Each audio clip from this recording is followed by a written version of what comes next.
all have 24 hours. All right, what makes some of us average, makes some of us good, some of us great, is not the family you was born into.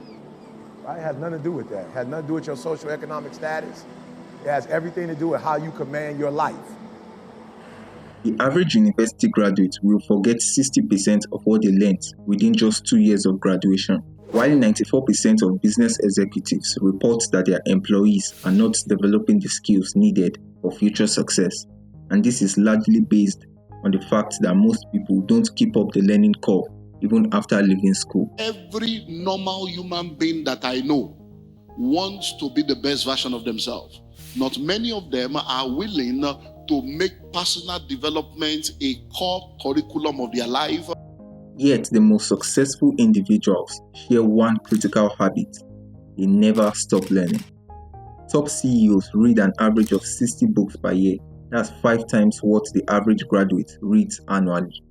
What about you? How have you maintained your learning curve after leaving school? And I'm not talking about classroom learning alone.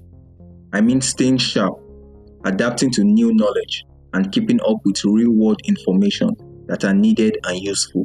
Standard education will lead you to standard results, and standard results leads to an average life. A 20-year study by Thomas Kohler found that 88% of wealthy individuals spend at least 30 minutes daily on self-education and improvement, as compared to just 2% of those struggling financially. As Napoleon Hill wrote, the person who stops studying merely because they finished school is forever hopelessly doomed to mediocrity, no matter what may be their calling. The way to success is a continuous pursuit of knowledge. The World Economic Forum reports that by 2027, 44% of workers' skills will be replaced with technological disruption, which makes continuous self-education not just beneficial, but highly essential.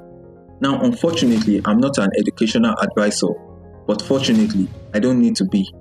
I'll share 7 strategies for self-education that separate extraordinary achievers from the rest, because your education is too important to be left in the hands of someone else.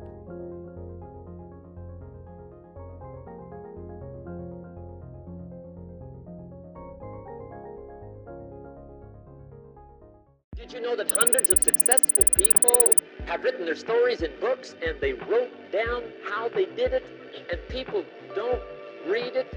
How would you explain? Reading is to your mind what exercise is to your body. And this is not just a metaphor, this is literal. A neuroscientist did a groundbreaking research that reveals that reading physically rewires the brain, creating new neural pathways and strengthening cognitive networks.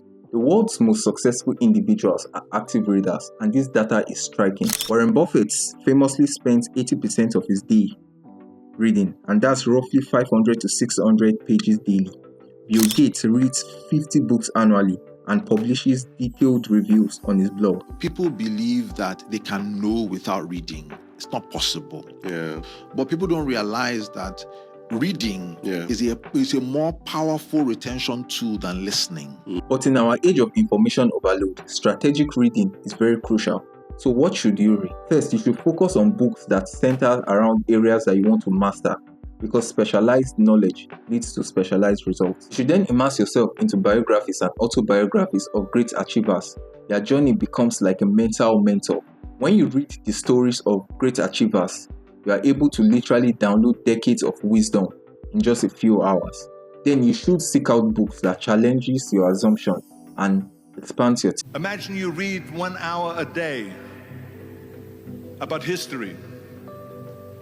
How much you will learn after 365 hours in 1 year. I just read and read and read. I probably read 5 to 6 hours a day. I don't read as fast now as when I was younger, but I read 5 daily newspapers. I read a fair number of magazines. I read 10Ks. I read annual reports, and I read a lot of other things. I know a lot of people who read way more than I do, and I also know a lot of people who don't read at all. I mean, they haven't read a book since college, essentially. Then start with just 30 minutes daily, and that's about 3% of your waking hours. You should build a focused digital and physical library that centers around core areas that you want to master. Reading 1 book per month may seem modest, but it's 12 books per year. And in a decade, that's 120 books. That's more than most people read in their lifetime. You should remember that the books you read today will shape the person that you become tomorrow. Come here. If there's one thing you take from this conversation, you gotta read. You've got to read. You've got to read. All leaders are readers. And they use cassette programs too, especially while they're in the car or during other times when they can't read. Cassettes can help all. In our hyper-connected age, we have created a paradox. We have access to more voices and perspectives than any other generation in history, but our ability to effectively listen has been greatly reduced. Study shows that we remember only 25 to 30% of what we hear immediately after hearing it. Within 48 hours, that drops to about 25%. However, active listening techniques can improve retention rate to about 85%. Now, what can you listen to in order to accelerate your self-education journey? First is audiobooks and podcasts. The average person spends about 2 to 3 hours daily commuting, exercising, and doing other household activities. This represents about 700 hours annually of untapped learning potential. You should then seek out conversations with those who have achieved what you desire to accomplish. You become the average of the 5 people you spend the most time with, including those you listen to regularly. You can then attend seminars, workshops, and lectures with a purpose that is beyond just passive consumption. Deliberately listen to content that are outside your field. You can also actively seek out voices that challenges your existing beliefs. Think of strategic listening as compound interest for your mind. Each conversation, each podcast and lecture doesn't just add up to your knowledge, but it multiplies the value of everything you have previously learned by creating new connections and possibilities. Oh, you can't actually multitask. One of the things that I really like to do though is when I get to the gym, I'll listen to an audiobook or a podcast or something that's productive. Like when I'm listening to that motivational stuff while I'm lifting, that's just as good as inspirational music, but I'm also learning something and I'm doubling up, getting twice the results out of the same amount of time input. I don't necessarily think multitasking is a bad thing. You think that audiobooks are just as valuable as books? Oh, sure. Just as good. Well, the thing is, if you can really read, you can read way faster than you can listen. Mm. So reading is more effective, except that, and this is what's cool about podcasts and what's game-changing about them, I would say, is we can't read while you're driving. Yeah. Sure. You can't read while you're doing the dishes or exercising. And so all of a sudden with the podcast world, people have all this time that was used maybe listening to music, which is fine, right? Mm-hmm. But lots of people now are listening to like difficult podcasts. Yeah, educational ones. Yes, and long, detailed discussions about political issues that was never possible with television or even with radio for that matter. In the community tab of this channel, I have dropped a link to a free audiobook on the Millionaire Booklet by Grant Cardone. All you need to do is to subscribe to this channel and get access to the community tab so as to download the audiobook and start your listening library. Standard education will get you standard results. Check those numbers and see if that's what you want. And if it isn't, if you want something better than standard, you must become self-educated. In the year 1950, fewer than 1% of the world's population had access to quality higher education. Today, even a farmer in the rural part of Kenya can access the same MIT lectures as an Harvard student, often for free. This represents the greatest democratization of knowledge in human history. The numbers tell the story. Almost 220 million people enrolled in online courses globally. 85% cost reduction as compared to traditional education. And 40% of Fortune 500 CEOs are self-taught in key skills. And 180 countries have access to world-class university content. The future belongs to those who can learn, unlearn, and relearn. Online education is not just convenient, but it is the only way to keep up with the fast-paced information age that we live in today. Quality online courses provide 2 critical advantages. First is a comprehensive and structured pathway that builds skills systematically. In today's fast-moving world, random knowledge leads to random results. If you want real mastery, and not just surface knowledge, you need a structured, skill-based approach. This is where high-quality online courses outperform traditional education. The second is accountability systems that dramatically increases the completion rates. While over 220 million people enroll for online courses, only about 15% complete them. However, those who complete these online courses, they see a dramatic improvement.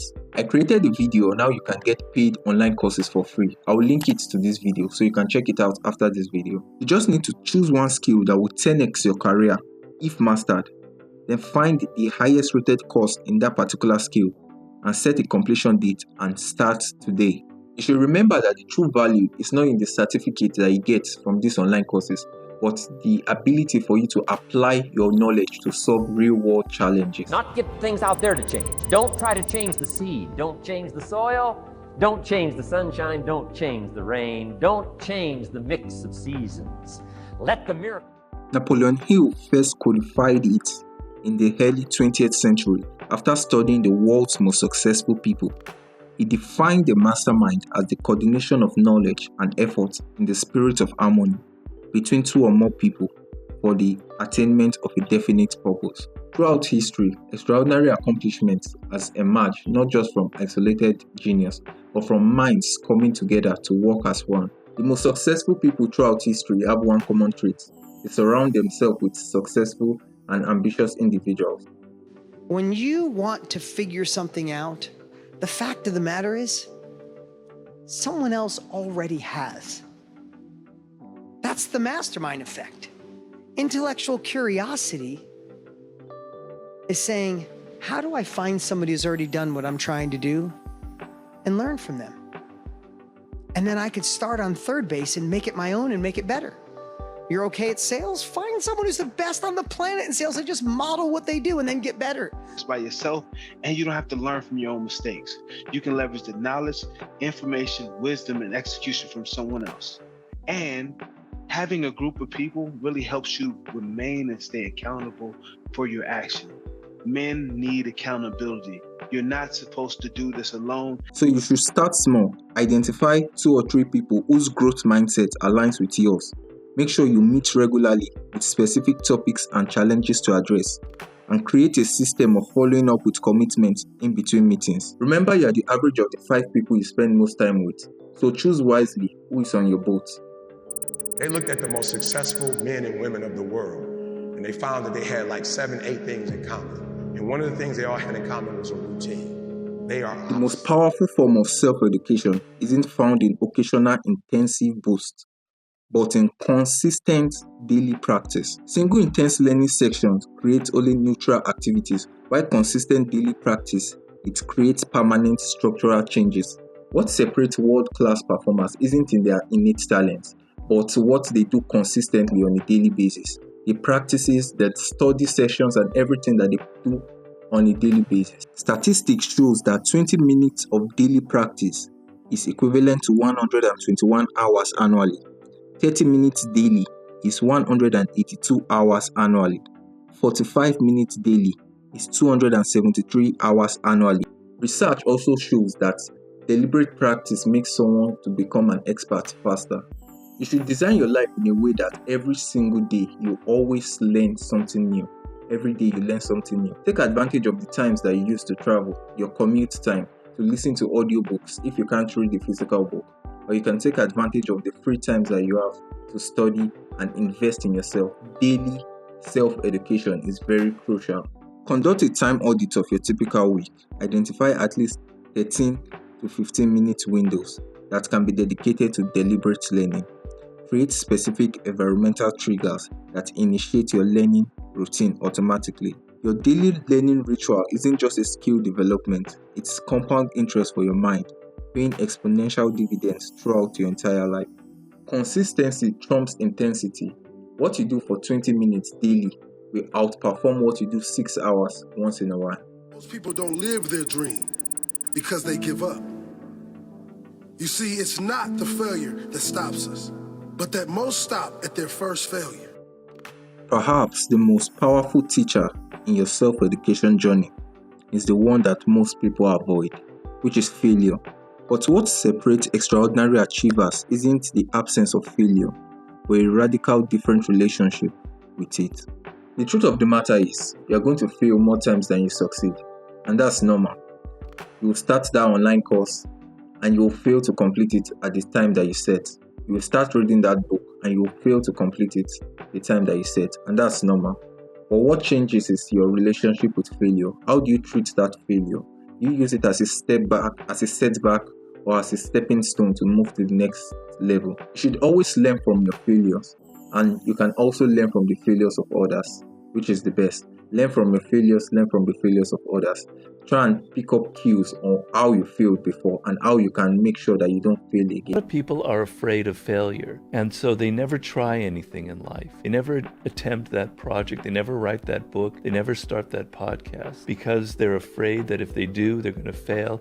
And failing is a worse feeling than actually just kind of withdrawing from the world. Yeah. So you have to now force yourself. It's not easy to actually try and execute all those projects that are in your mind. Yeah. But you have to do it with baby steps. You have to try something small first, and overcome your fear of failure. Some of the most successful people in the world are the ones who've had the most failures.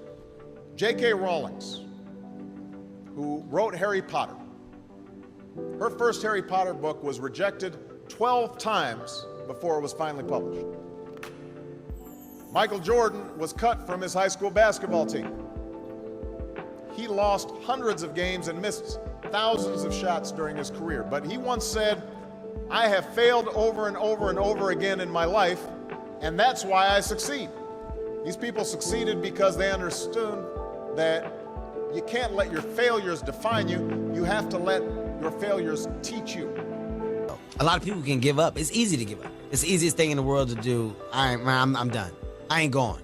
I ain't gonna keep going. Yeah, I don't feel like going to work. I'm done. Yeah, man. It's easy. It's very easy. But what's hard is going, yesterday I got nothing from working as hard as I could. Nothing happened from that. I'm gonna do the same thing again today, but I'm gonna try to go harder. That's the hardest thing in the world. To get up every day and give 100% and be in the same position that you were each day, but mentally know that you're trying and trying and trying. Failure is an essential part of success. You will fail your way to success. Yes, you will fail your way to success. If you wish to be successful, study success. If you wish to be wealthy, study wealth. Make it a study. Now to the final part of our strategy, which is feedback. No matter how brilliant or dedicated you are, there are aspects of your performances and understanding that remains invisible to you. Studies shows that performers who receive structured feedback improves 40% faster than those who practice the same amount of time without any form of feedback. But yet, most people avoid genuine feedback because they are afraid of criticism. They are afraid that people will look down on their accomplishments. You should find an expert who will evaluate and identify technical gaps that needs improving. Constantly seek criticism. A well thought out critique of whatever you're doing is as valuable as gold. And you should seek that from everyone you can, but particularly your friends. I read every book, but I'm not growing. And you can't assess yourself. It's like, you know this from work, right? Which is at some point, somebody's going to have to give you feedback. At some point, you have to give somebody else feedback. In today's fast-changing world, it's not so much what you know that counts, because often what you already know is becoming outdated. What matters is how quickly you can learn, adapt, and apply new knowledge. These 7 strategies comes together to form a powerful system. Just treat this as my own personal recommendation for you. The first is reading, which expands your mental model. Then to listen, which brings the world's wisdom to your ears. Then online learning that provides structure to your growth. Then Mastermind that can multiply your intelligence. Daily rituals that compound your knowledge. Failures that reveal critical insights. Then feedback that accelerates your progress. Together, this can create an unstoppable system for self-education. Now we are all in a battle. The battle is against ignorance and inaction. And hopefully with this video, I've helped you to tackle the 8 areas of ignorance. Now it's up to you to take action. I have linked the video on how you can get paid online courses for free. Probably you should start from there and see how your self-education journey goes. Thank you very much for watching to this part, but don't click off yet. The fact that you watched up to this point shows that you are very interested in your self-education. and I really appreciate it. These videos take a very long time for me to record, to script it, and to edit it, and I really appreciate the attention that you have given to me. So if you are new to this channel, please subscribe to the channel, like the video now, and also check the community tab on how you can get the free audiobook. Thank you very much. Remember the golden rule: he who has the gold makes the rules.